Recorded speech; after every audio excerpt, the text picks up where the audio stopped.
Salam Imam Harto Insight. Kita berbahagia sekali pada hari ini berjumpa salah seorang petinggi di Jawa Timur. Ya, beliau adalah Profesor Dr. Insinyur Ahmad Fauzi, MMT, IPU. Ya, beliau adalah Rektor Universitas Pembangunan Nasional Veteran Jawa Timur.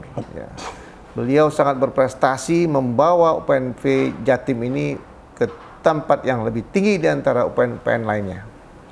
Dan kalau kata berbangga hati, beliau ini adalah rektor yang terpilih 2 kali sejak 2018 hingga 2022, kemudian terpilih kembali 2022 hingga 2026.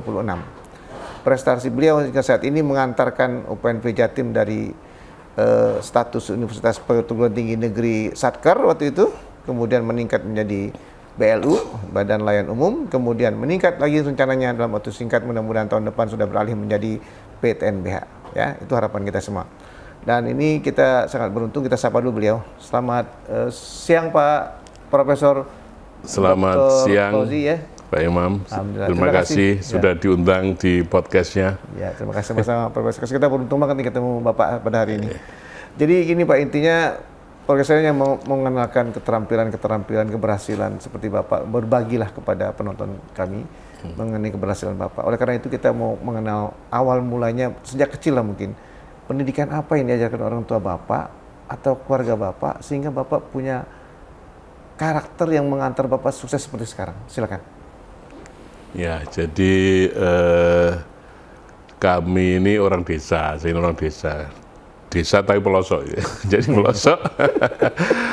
Jadi tidak banyak lah di desa itu mainan-mainan nggak banyak, sehingga salah satu yang bisa kita lakukan, orang tua juga arahkan adalah ya belajar ya. Jadi kalau pagi kita sekolah SD, nanti sore sudah harus belajar ngaji, malamnya mesti ikut dinia lagi gitu. Jadi nggak pernah ada waktu yang kosong. Dan ini kami lakukan mulai SD, SMP juga demikian. Masih harus sekolah lagi, sudah SMP tapi sekolahnya masih di MI lagi. Oh, 2 sekolahnya. Yang sebelumnya SD dengan dinia gitu ya. Saya SMP itu Pak Imam, paginya masih MI lagi, sorenya MI gitu. SMA juga demikian gitu ya. Jadi banyak di suruh mondok gitu ya. Sebetulnya orang tua saya itu begini saat itu. Sudahlah mondok saja setelah SMA ini, karena ya mungkin lebih ringan lah biayanya bagi orang desa gitu ya. Tetapi beliau ingat pesannya eyang saya yang juga orang desa, beliau nyampaikan, dulu saya ini adalah pengusaha mebel sukses, kata beliaunya. Setelah itu ibunya atau eyang saya nyampaikan, jadi petani saja gitu ya. Petani itu tenang hidupnya, istiqomah katanya. Jadi begitu. Akhirnya setelah itu jadi petani. Jadi petani, dari hasil mebel tadi, bisnis mebel itu dibelikan sawah gitu ya, dibelikan sawah. Beliau juga sudah punya cita-cita nanti anak saya harus sekolah lebih tinggi begitu. Begitu sudah SMA, ya ternyata juga berat juga nyekolahkan anak gitu ya. Akhirnya ya udahlah, dengan tekad yang awal itu akhirnya oke lah, nggak apa-apa ikut kuliah gitu ya, silakan berangkat kuliah. Tapi satu syaratnya, kami tidak bisa ngirim dana lebih gitu ya, secukupnya gitu. Bismillah, saya juga berangkat, akhirnya diterima di IKIP Negeri Malang yang pertama, Iya. diploma, karena beliau pengen saya jadi guru. Iya, iya. Oh. Nah, setelah itu tahun berikutnya saya kuliah lagi di UB, jadi saya itu double itu, double ya. Itu jadi saya lakukan sejak kecil ya tadi, kalau biasa sekolah ya biasa aja, ya meskipun double. Jadi Bapak sekolah itu, maaf, sekolah itu double itu nggak lelah Pak, malah justru berprestasi terus atau gimana? Iya. Pengalaman Bapak? Jadi saya masih ingat abah saya nyampaikan, saya baru sadar setelah sudah terakhir ini. Iya. Abah saya itu orang kaya untuk ukuran di desa gitu ya. Tetapi saya kuliah itu selalu dikasih uang saku pas. Iya. Pas, jadi kebutuhan saya apa ya itu gitu. Jadi nggak bisa kemana-mana gitu. Akhirnya saya harus bekerja. Jadi saya itu kalau ditanya tadi capek apa enggak, ya nggak capek karena saya juga kuliah 2, saya harus mencukupi kebutuhan kuliah gitu ya. Akhirnya saya kerja.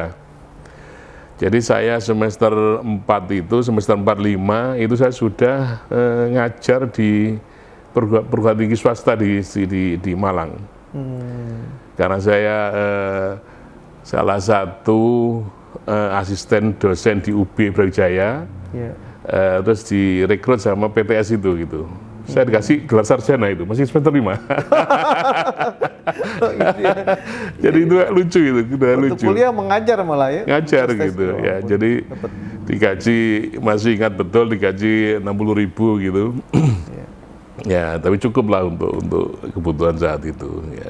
Jadi dunia pendidikan ini memang sudah apa ya, seperti hidup dan apa ya, kecintaan dan passion Bapak lah di situ ya. Belajar terus belajar, ini mengajar juga, mencari uang. Kebiasaan. Jadi nggak hanya berteori tapi berpraktek langsung juga, Pak. Jadi yang saya suka ya baca, nulis gitu ya. Ya. Jadi itu, dan akhirnya sampai kerja pun demikian gitu ya. Hanya kerja jadi pegawai negeri kok, jadi ngajar juga saya itu, juga kerja yang lain gitu. Kebiasaan waktu saya ini apa namanya padat gitu, dan saya merasakan Pak Imam, dengan waktu yang padat, dengan kesibukan yang padat gitu ya, kita semakin bisa memanage waktu dengan baik. Iya, jadi target sehingga saya ini terbiasa sudah membuat perencanaan, dan itu akhirnya jadi habit gitu ya. Jadi kayak seperti apa, feeling jadinya sudah. Kalau ini insya Allah ini insya Allah ini gitu. Jadi kebiasaan itu, kebiasaan. Itu sejak kecil, dari kecil itu Pak ya, sejak SD itu ya, diajarkan memaksimalkan waktu itu untuk. Betul.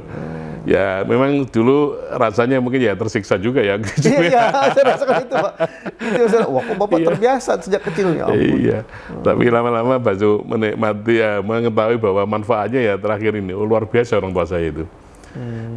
Jadi saya sangat hormat pada beliaunya, dan saya yang saya ingat ada suatu pesan yang luar biasa yang disampaikan tadi itu.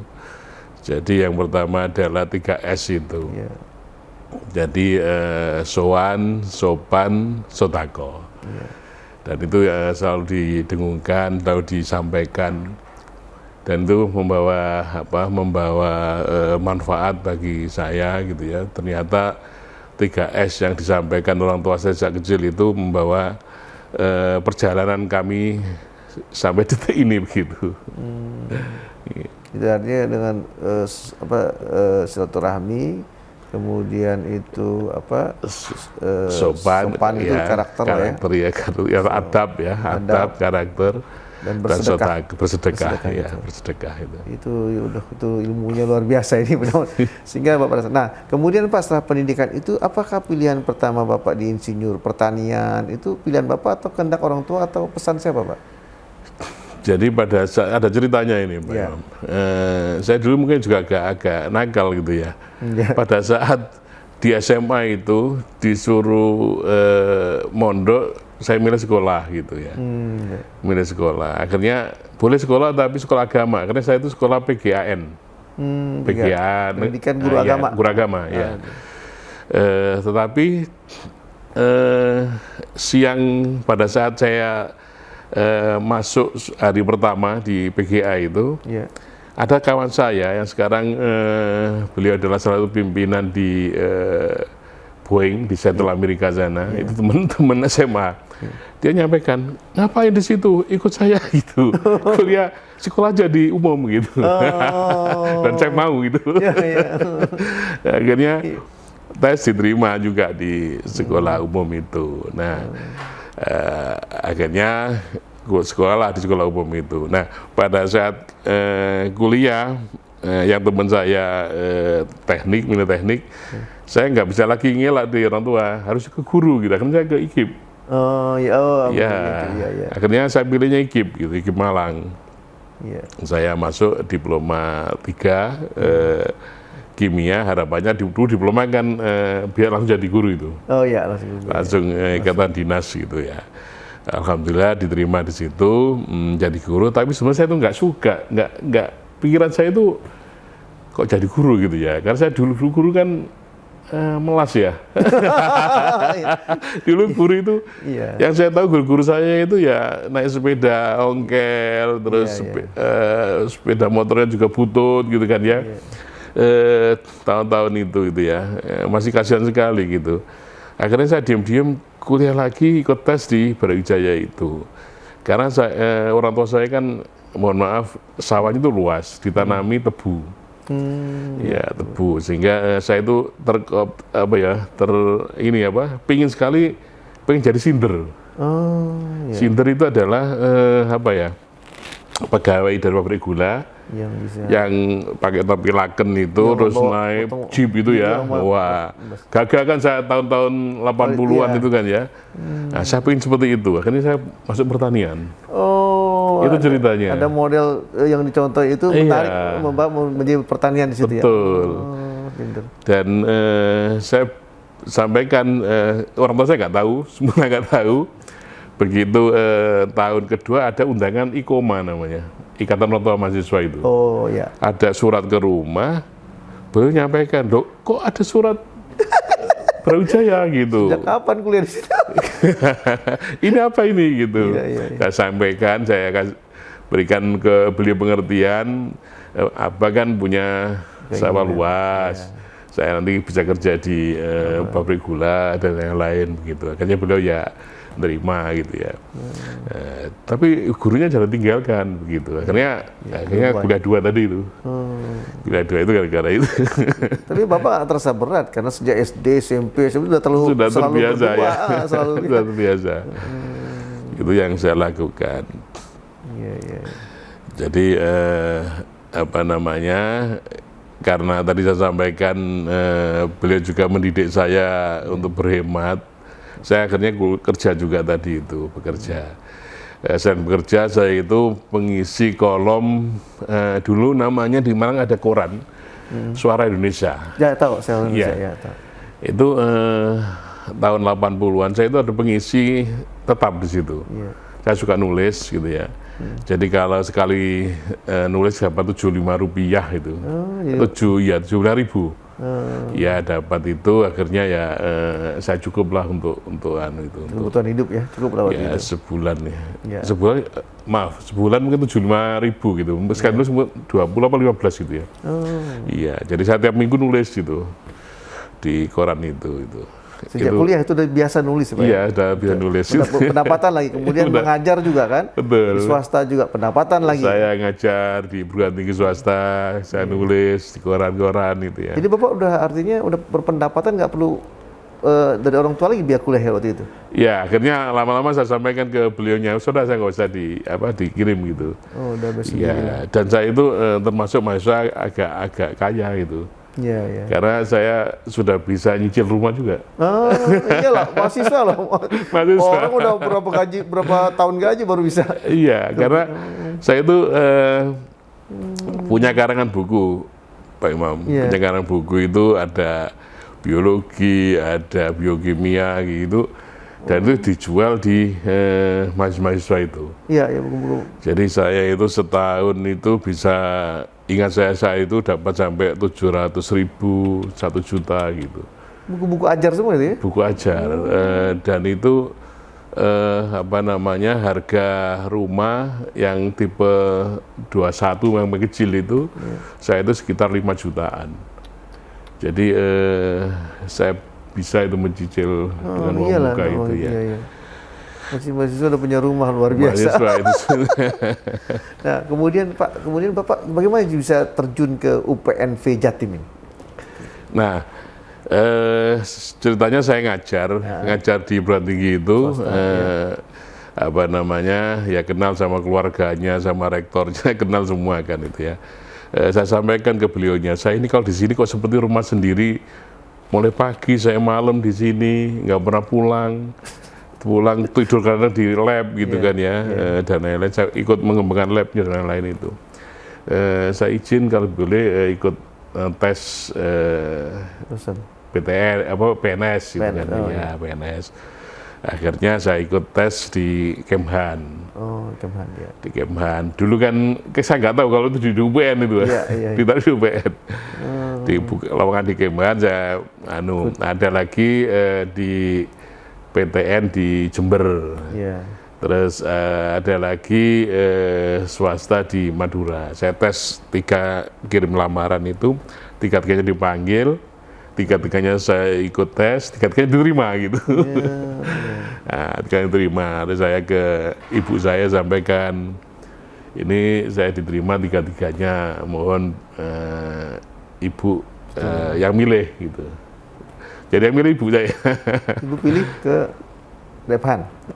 Beliau nyampaikan, ya udah saya istikharah milih di sini di yang Surabaya ini kan, di tempatnya Surabaya, Surabaya di UPN itu. Ya, saya senang dulu kan dosen di UPN kan masih pakai apa ini? Biru-biru, hijau-hijau. Iya, banyak ada nama, ada macam-macam kayak tentara gitu kan ya. Iya, betul. Wah ini kok keren gitu. Gitu, jadi akhirnya ya di situ gitu di UPN itu ceritanya masuk UPN. Terus Bapak sebetulnya waktu kecil pernah bercita-cita jadi rektor atau bagaimana? Nah, ini ada cerita yang menarik. Pada saat orang tua saya jadi mebeler tadi itu, jual mebel ya. Itu memproduksi mebel banyak sekali itu, dikirim sampai Surabaya kemana-mana itu. Nah, ibu saya itu pernah nempelkan suatu gambar koran di almari itu. Orang tua saya itu sudah meskipun desa agak maju mungkin ya, karena beliau ini langganan koran gitu.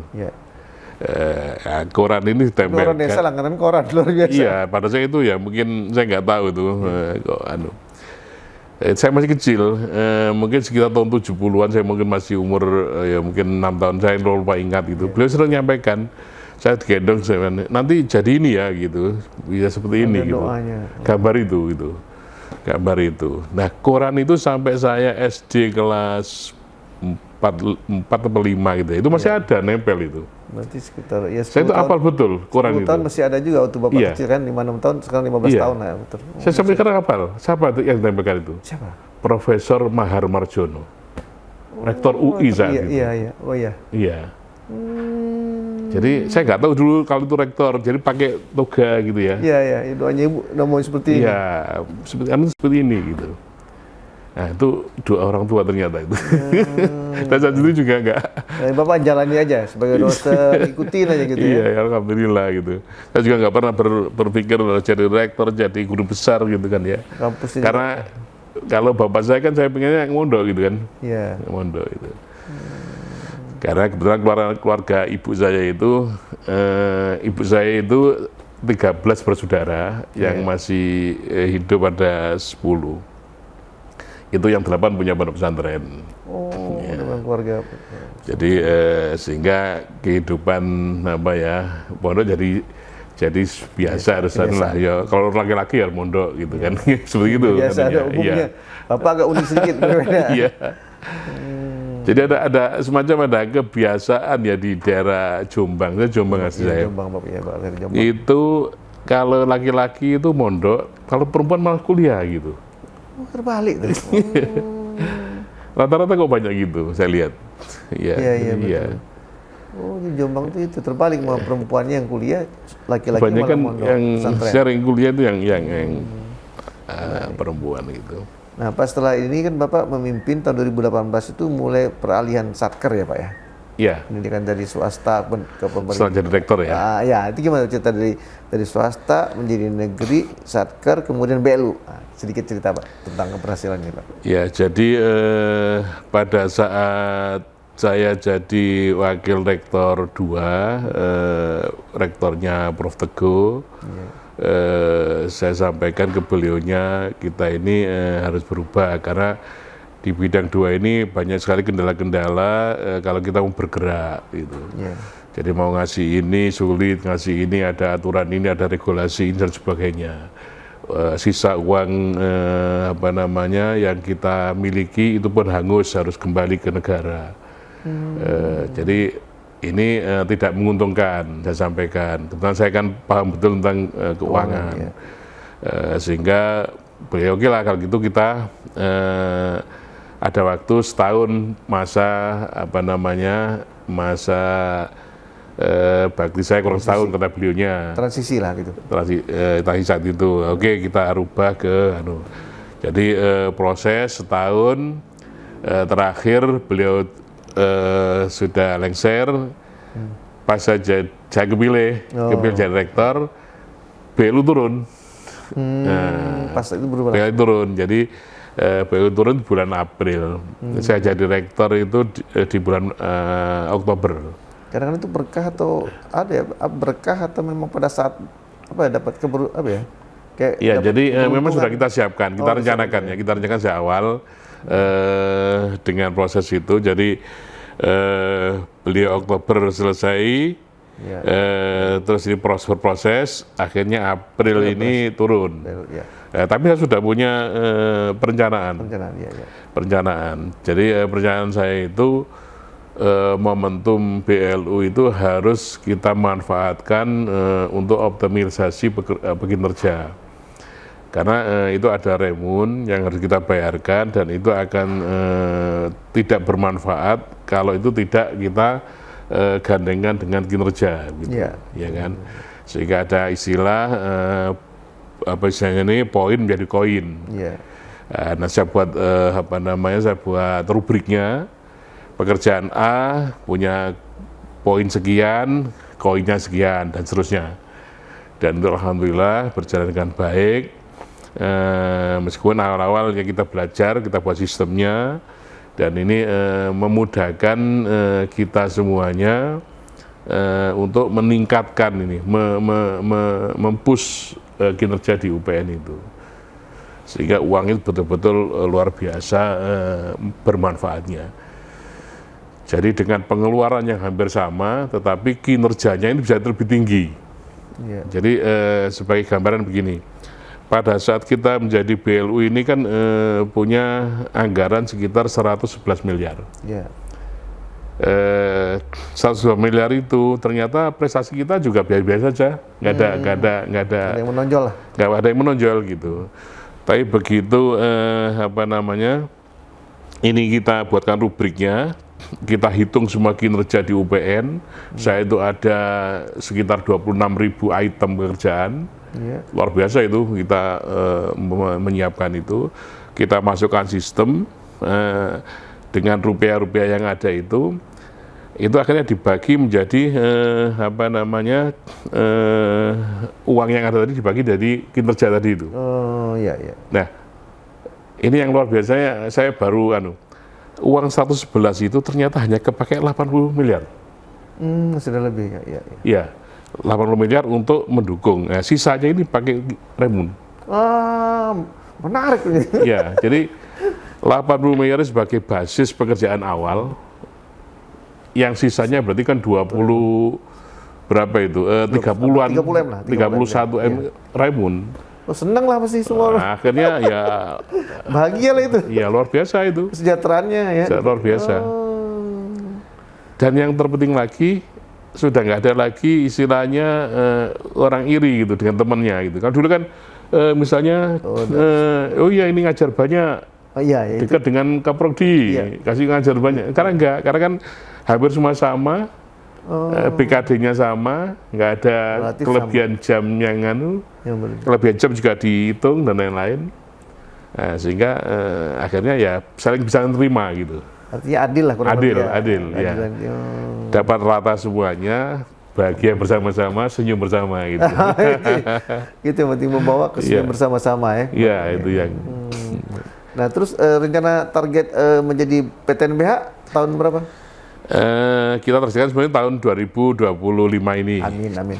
Semoga nanti bisa tercapai karena ini sudah kita submit ya, proposalnya. Harapan kami di akhir tahun ini atau awal tahun 2025 sudah kita bisa berubah ke PTNBH.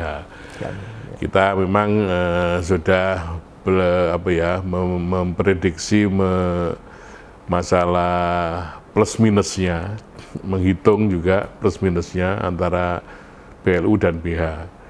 Dan insya Allah BH ini masih menguntungkan gitu ya, karena ada beberapa langkah-langkah yang bisa mempercepat untuk pertumbuhan maupun kemajuan, mendukung kemajuan UPN ini gitu ke depan. Kalau persentasenya Pak antara UKT dengan sumber-sumber dana menjadi PTNBH itu cukup di ya, kan? Saat ini existing masih sekitar 15% yang bisa disupport dari non UKT. Dan kita sudah hitung pada saat BH ini nanti tahun pertama kita bisa sampai 25%. Oh, 25%. 25% ya, karena sekarang sudah ada gambaran bayangan untuk segera nge-push itu. Cuma menunggu regulasi BH. Ya. Karena misalkan kita membuat perusahaan-perusahaan CV misalnya, ini kan belum boleh sekarang ini kan. Iya, betul. Tapi nanti misalkan dengan misalkan contoh begini, kecil, pengadaan jas alma mater misalnya. Itu kan nanti bisa diadakan sendiri oleh PT kita. Gitu. Oh, iya kan. Artinya keuntungan masuk lagi ke UPN. Yes. Iya kan, itu kan bisa kita hitung. Padahal kita di dalam satu tahun pengadaan modal itu kurang lebih 30%. Ya.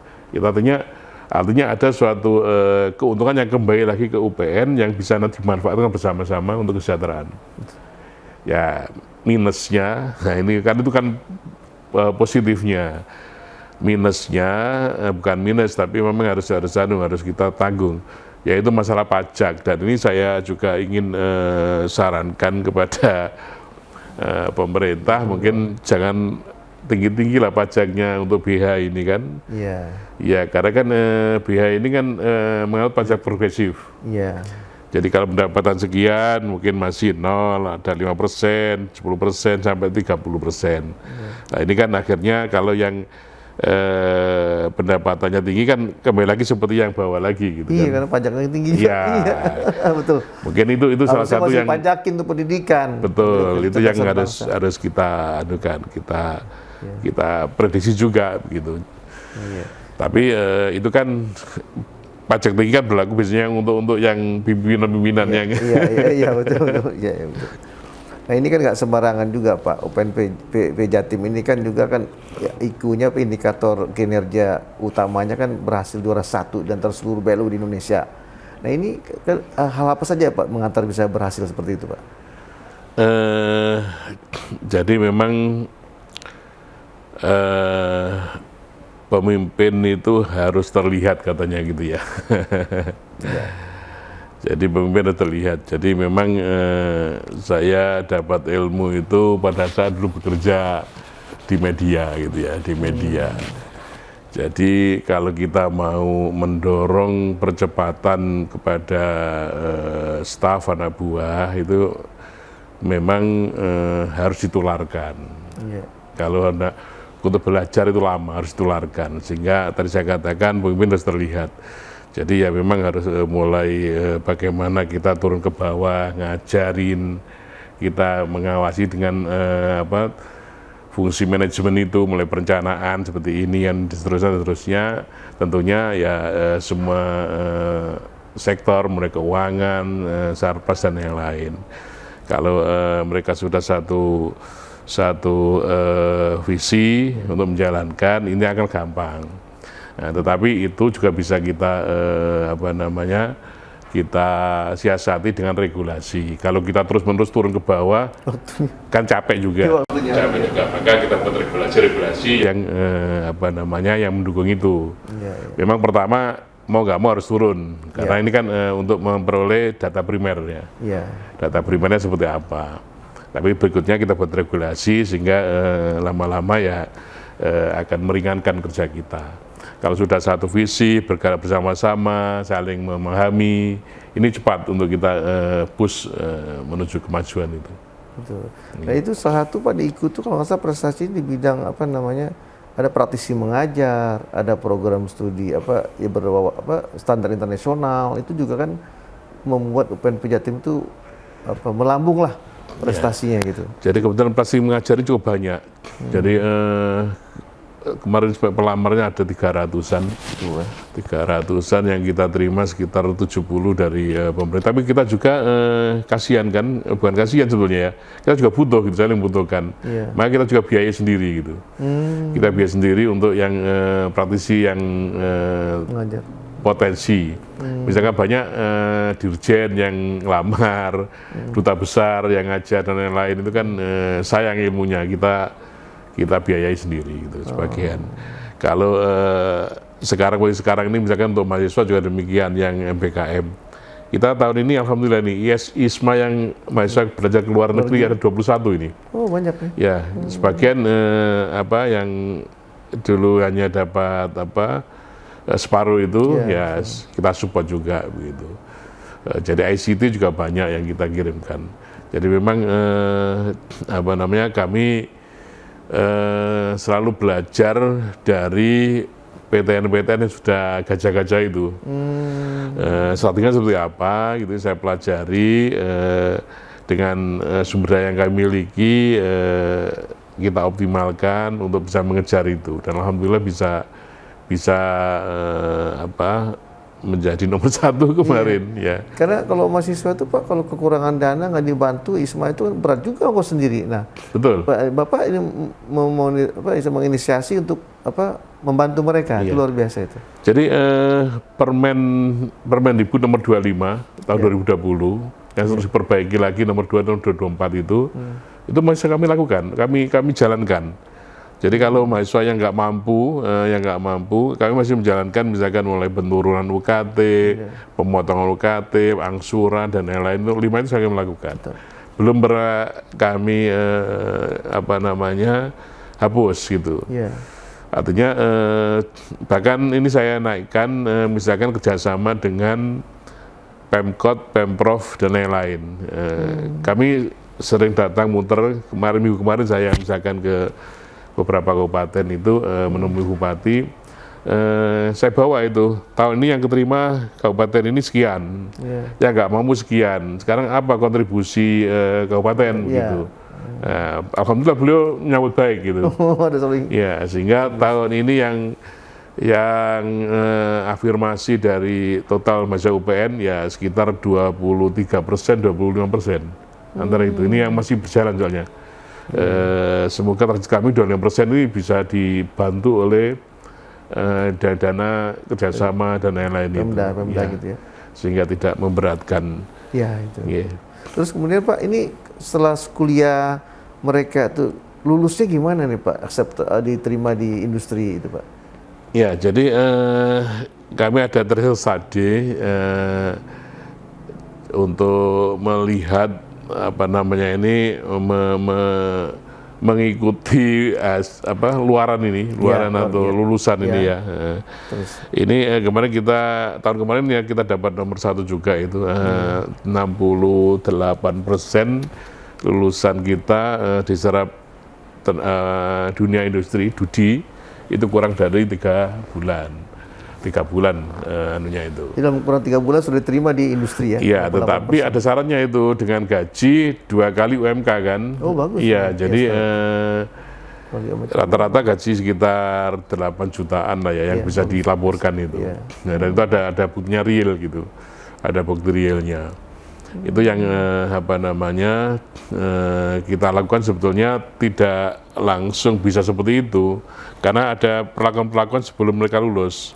Tadi misalkan kita kasih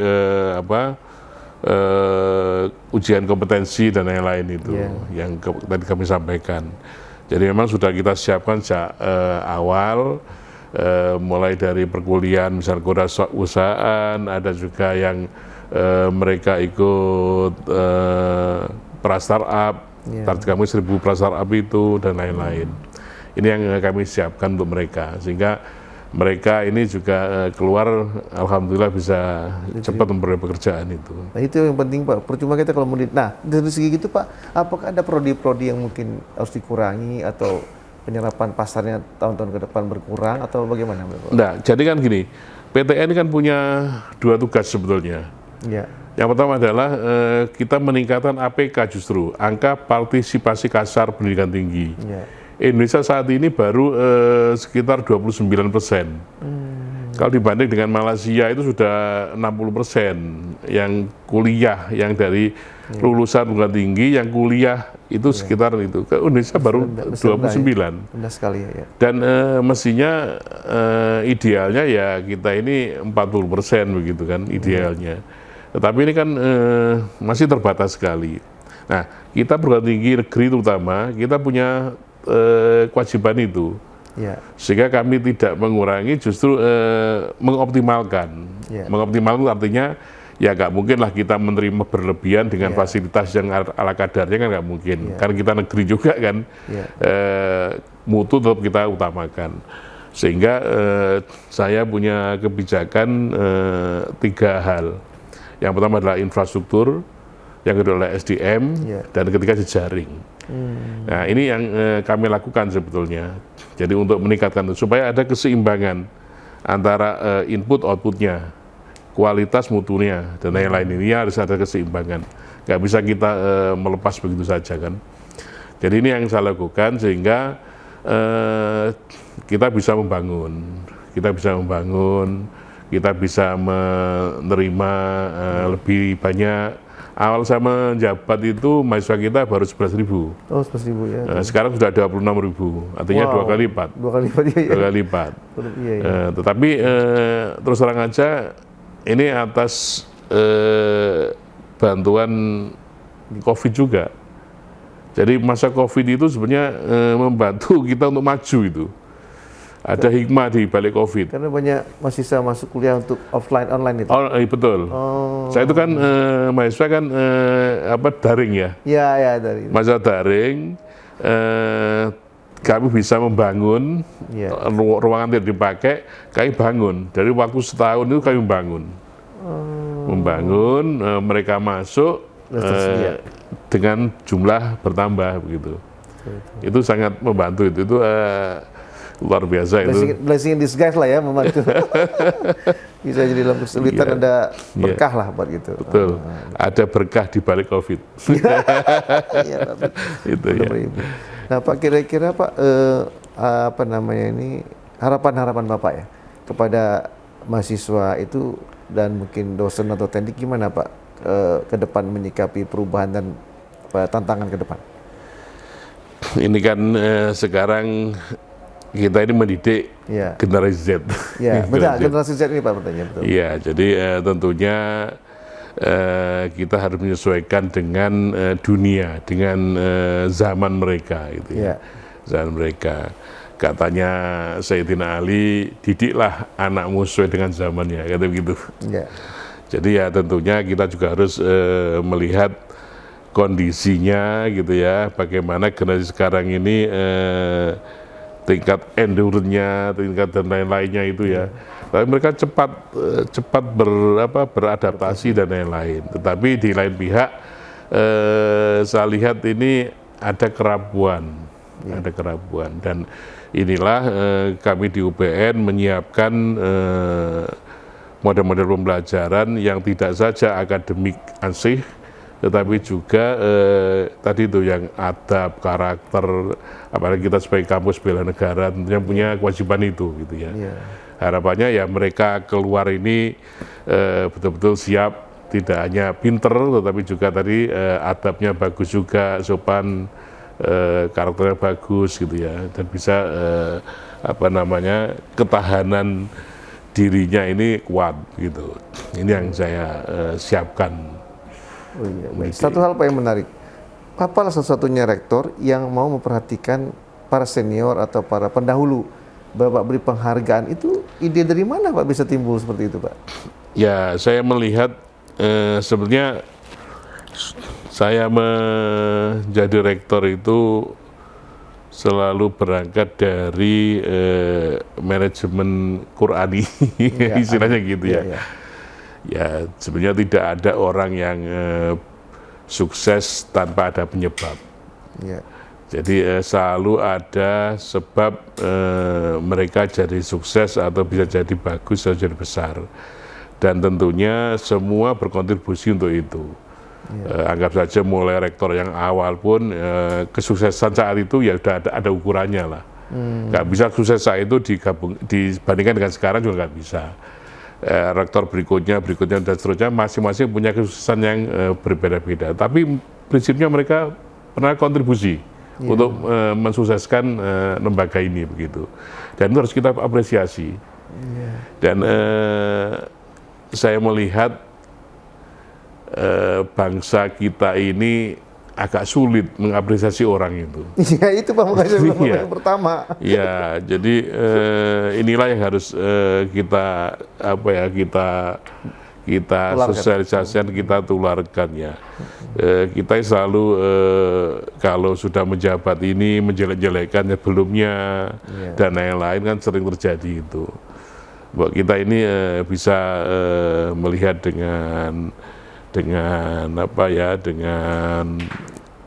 kacamata real yang ikhlas gitu ya, bahwa manusia itu selalu ada kekurangannya, selalu ada kelebihannya, dan semuanya kan dari Allah itu. Dan ini yang kami lakukan. Semua pasti punya kontribusi, semua pasti punya kelebihan pada saatnya, pada zamannya, gitu. Dan harus kita apresiasi itu. Gitu. Luar biasa. Pak, boleh kata-kata penutup Pak untuk para penonton kita Pak, silakan.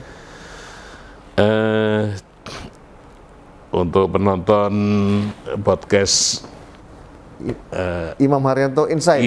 Haryanto Insight. Ini luar biasa. Jangan pernah mengeluh. Hidup ini sudah ada catatannya, sudah ada tulisannya. Kita tinggal menjalankan. Semuanya itu harus didukung dengan keikhlasan dalam kehidupan ini. Kita tinggal minta ridha Allah, apa yang kita lakukan harapannya bisa menjadi berkah bagi kita. Kita hidup ada batasnya, kita menjabat ada batasnya, semua ada batasnya. Hanya ridha Allah lah yang bisa menempatkan kita pada kemuliaan dalam hidup ini. Terima kasih. Demikian Profesor Dr. Insinyur Ahmad Fauzi, MMT, IPU, Rektor Universitas Pembangunan Nasional Veteran Jawa Timur. Terima kasih atas perhatian Anda. Sampai jumpa lagi. Salam Imam Haryanto Insight. Terima kasih. Salam bela negara ini. Salam bela negara.